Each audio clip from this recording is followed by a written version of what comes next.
I once had an elevator drop 10 plus floors rapidly before deciding it would work properly. What random horrors has the universe subjected you to only to say JK lol right before the point of no return? The GF had a late period once.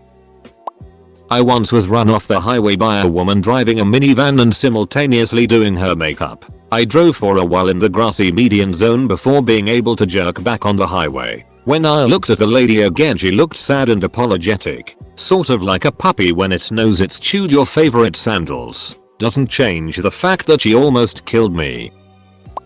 When I was 10, I was on a helicopter visiting an island off the southeast coast of England. Everything was going smoothly until the helicopter turned onto its side and proceeded to nosedive for a good 10 seconds towards the sea. Needless to say, this had everyone screaming and scared shitless. The helicopter suddenly levels off and the pilot comes onto the PA system and says, "Sorry people. Could have sworn I spotted a dolphin. Won't happen again. I now hate helicopters." I took a mastodonic it at a girlfriend's parents' house, and as the water level rose and rose and rose, I looked frantically for a plunger. Her family must have been small, delicate poopers because there was not a plunger to be found. The water level got right up to the tip top and stopped. Fortunately, there was a wire hanger on a hook on the wall. I fashioned it into a makeshift plumbing snake and rooted out the clog. I rinsed the business end in the sink and reassembled the wire hanger best I could. Pulled up my pants. Washed my hands. A spritz of Febreze to kill the stench. Crisis averted. Whoa, that is scary.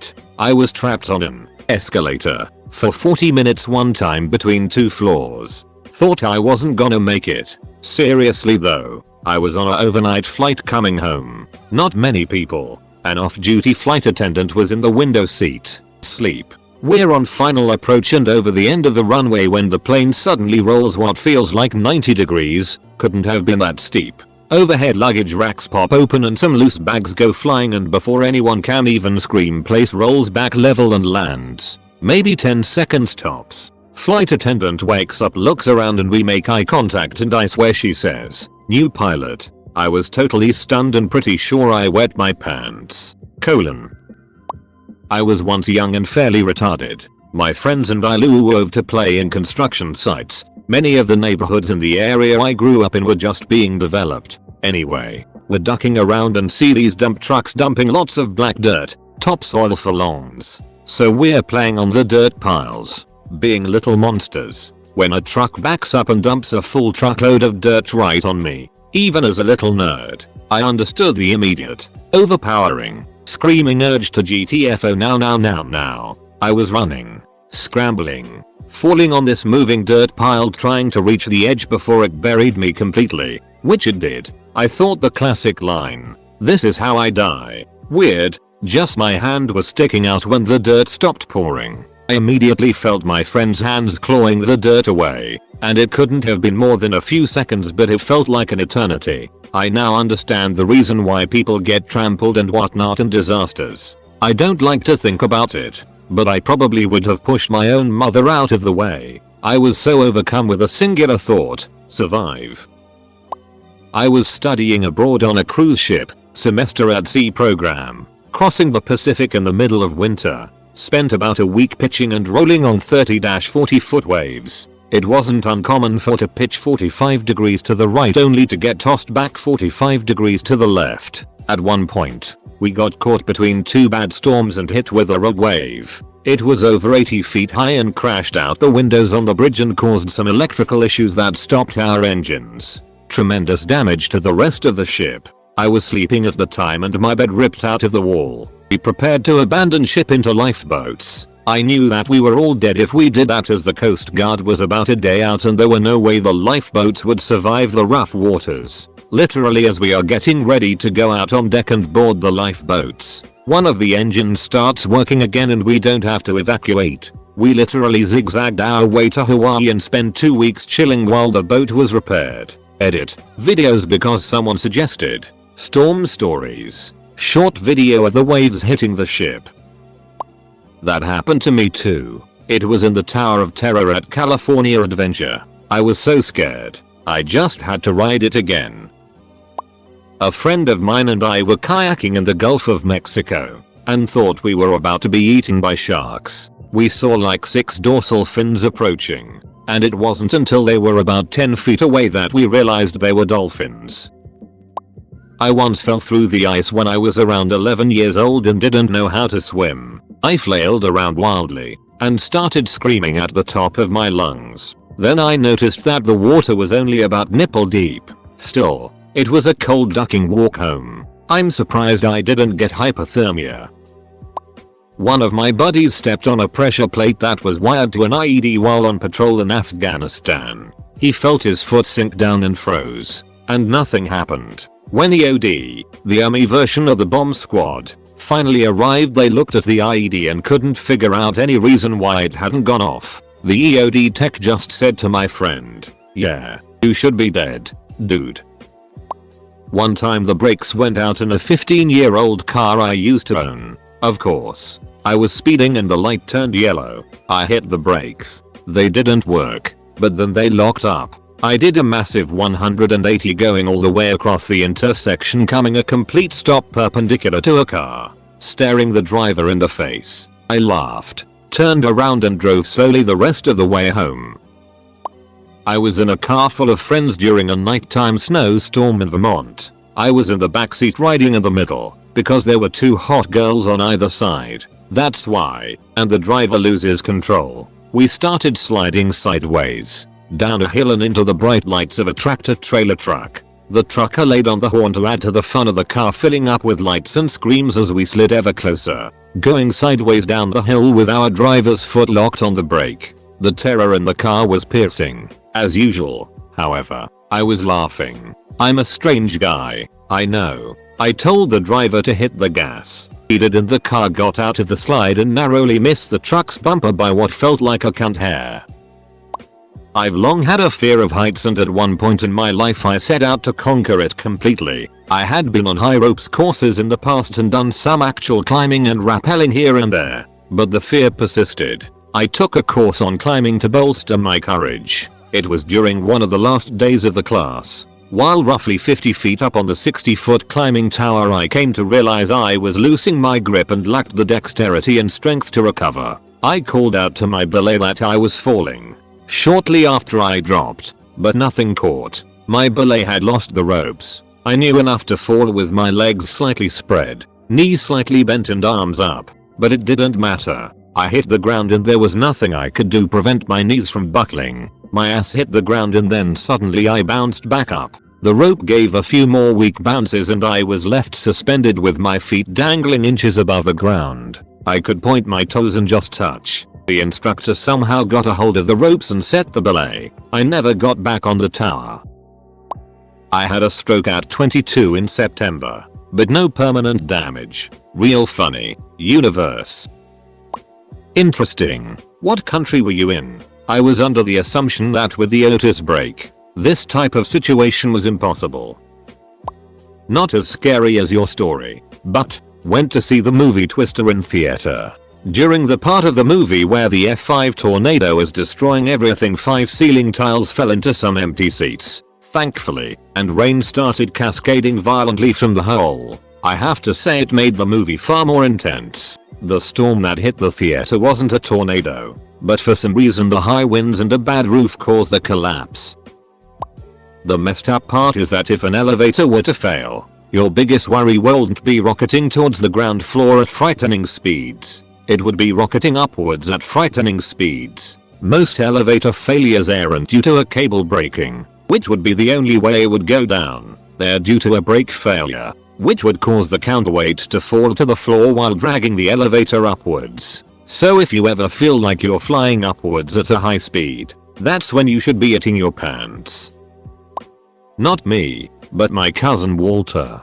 He was on this plane to New Mexico when all of a sudden the hydraulics went. The plane starts spinning around, going out of control. So he figures it's all over and whips it out and starts beating it right there. So all the other passengers take a cue from him and they start whipping it out and beating like mad. So all the passengers are beating off, plummeting to their certain doom, when all of a sudden, the hydraulics kick back in. The plane rights itself and they land safely and everyone puts their Ds or whatever, away and aboard. No one mentions the phenomenon to anyone else. About 10 years ago I went for a routine STD screening. Because I am responsible and the doc comes out with that horrible bad news face that they all seem to get and just stands in front of me for a minute clearing his throat and looking uncomfortable. He starts to say something twice while looking at the chart. I'm afraid that, well it isn't goo. Ahem. He clasps the chart in front of him and appears ready to say something. I glance at it quickly and make out HIV mentioned a few times. Suddenly a nurse kind of jogs out of the office. Takes the chart from the doctor and hands him another one. Gives me a smile and then walks back inside. The doctor looks at the 4E new chart. Grins like a kid given the day off school and says cheerily, well, looks like you are all clean. I have one. Part 1. Got stranded in the Salt Lake airport once. Looking at a 23-hour wait for my flight home to Boston. Due to snowfall. Suddenly, after repeatedly asking the clerk to find us an alternate route, one open up that would get us out of Salt Lake and give us an 8-hour layover in Vegas instead. I went from my worst airport moment ever to my greatest in the span of an hour. That clerk is my hero. Part 2. The Vegas to Boston flight ended up having us fly very near major storms in Texas and Oklahoma. The pilot lets us know there's going to be turbulence. I somehow find it in me to fall asleep. I wake up with a massive thud from turbulence. And about a second later the plane begins to fall. I go weightless. My seatbelt keeps me strapped in. My wife lets out a scream. So do others. I think this is it. This is how it happens. Then we regain control. The whole event lasted about 5 seconds. Turbulence backs off a few minutes later and we make it to Boston safe and sound. So TLDR. Stranded in Salt Lake due to blizzard. That's bad. Rerouted to Vegas with 8 hours to rip it up. That's good. Plane home to Boston starts falling from the sky. That's bad. Plane levels off and everyone hugs each other. Can I go now? Only thing I can think of is a 5.7 earthquake in a building rated for 6.0. Just to make you feel better, nobody has ever died in a falling elevator in all the history of elevators. I had just gotten my license and my mom let me take out her brand new Dodge Durango. I decided to drive it around our small town and show off to my friends. It was winter with a healthy amount of ice and snow on the ground. I took a corner a bit too fast and started spinning out. I went off the road, did about 360s and came to a stop about 6 inches from a light pole. I now have a healthy respect for winter conditions while driving. In Iraq, an IED had gone off on the lead vehicle of the convoy. Once the medevac was called in, another Marine and I went to check the kill zone in the area around the LZ. After a few minutes of looking for wires, detonators etc., I realized I was standing on a sandbag in the median of the road. I had walked on about 7 other sandbags. It was the remains of the IED that hit the lead vehicle. It was a daisy chain where only one went off. I was walking on them. Real pucker factor. Edit. Apparently can't type.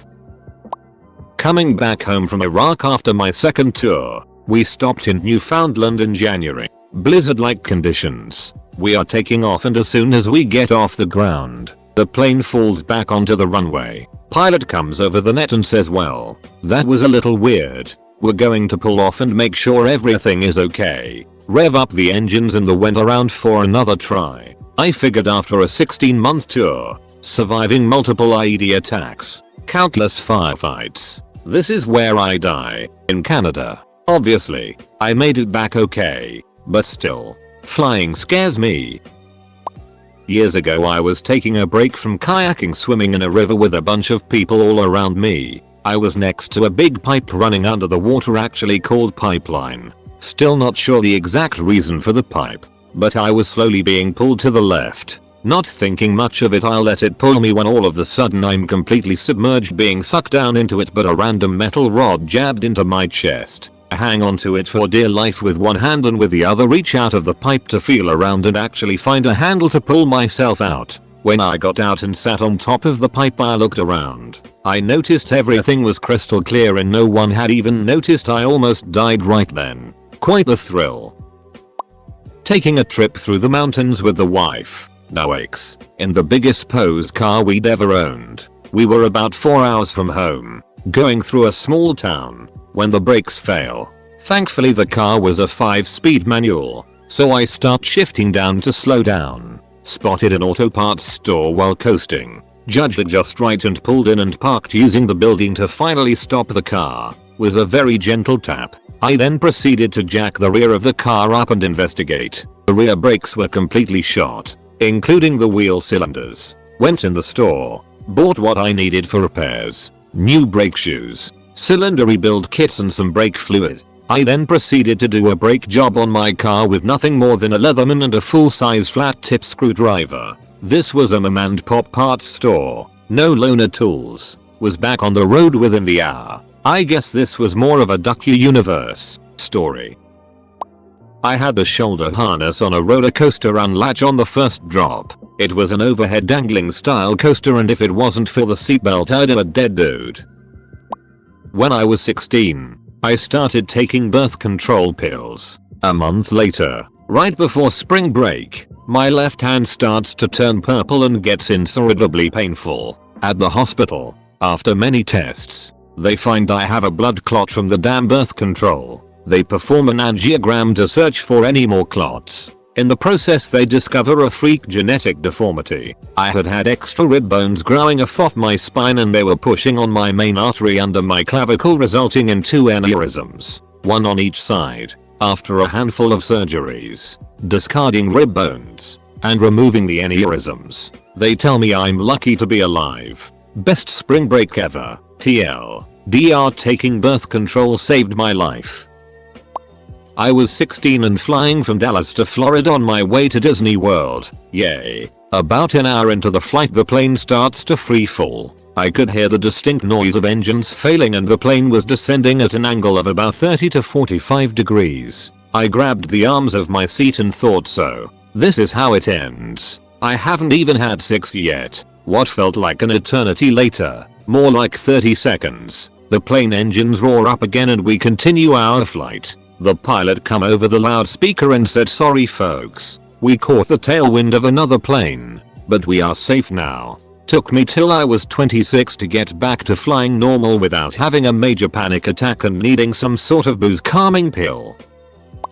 I was driving this 12-year-old car with an old starter that worked maybe 1/5 of the time. Also, I am aware this isn't the best plan. I was saving up to get it fixed at the time. I pulled the car out to make a left over a highway, pushed the car into second, and suddenly it stalled out. I was sitting there watching the cars come at me while trying the starter with my right hand. Every time the damn thing refuses to start. Once, twice, 3 times. Those cars are slowing down but there's no way they're going to come to a full stop in time. 4 times.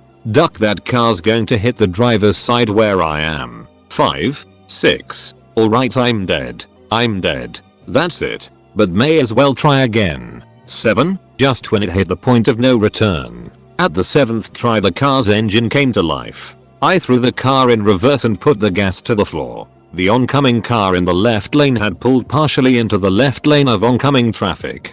Dodged my front bumper by no more than an inch. Still going about 30. TLDR stalled out while making a left. Car wouldn't start until about 5 seconds before I would have been in a major accident.